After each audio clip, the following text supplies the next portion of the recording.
Hi.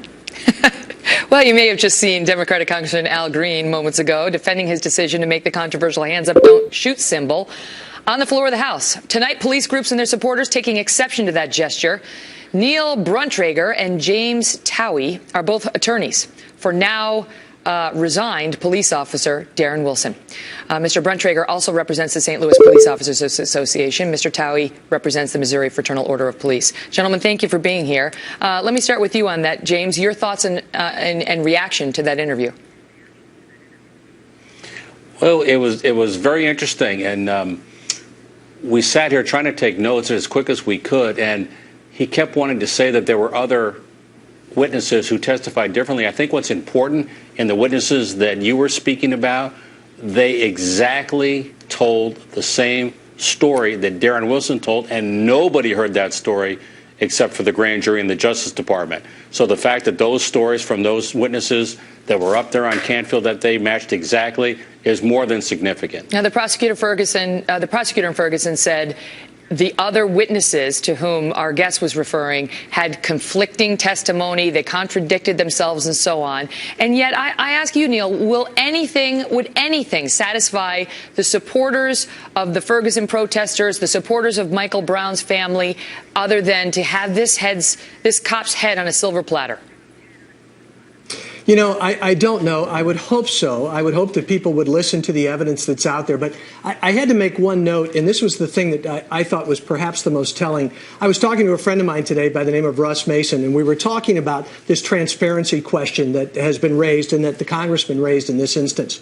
Yes, you could have gone to a judge on a preliminary hearing, and every witness would have had to testify in that preliminary hearing. But in doing that, there were a number of witnesses that it was crystal clear, if you've read the transcripts, were truly concerned about their safety. They were truly concerned that people would find out who they were. If you put those people in an open courtroom, you're putting them at risk, perhaps unnecessarily, and based upon ultimately the grand jury's decision in this case, it would have been unnecessary. You would put them at risk. Now, this transparency question goes a little bit further because everything that was done in that grand jury was transcribed. Now, that's unusual. That doesn't happen often. I'm a former prosecutor. I had an entire term in a grand jury. I ran a grand jury. Right. That doesn't happen very often, but occasionally it does. And what McCullough did here was he said, look, I'm going to take all my work and I'm going to put it out there for the world to see. It was an unusual step. I want to get past that. I get it. Sure. That was an allegation he made. But let's get down to what effect this is having. Because it's fine. People can make their own judgments about what happened in Ferguson based on the evidence. Right. But this gets ignored. The fact that it was all African-American witnesses testifying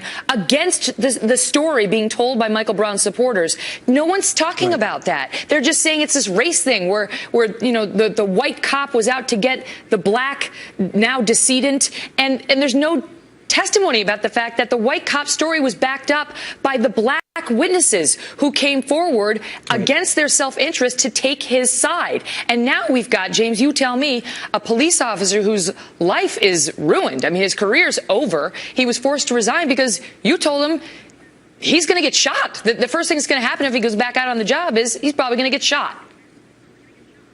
Well, you know, he's such a good policeman, and his heart has always been in public service, and so he wanted to continue that. And it was interesting because he had this grandiose idea that that was actually going to be able to be possible, because I think in his heart of hearts, certainly in ours, we didn't feel that he would be indicted based on what we knew the facts to be.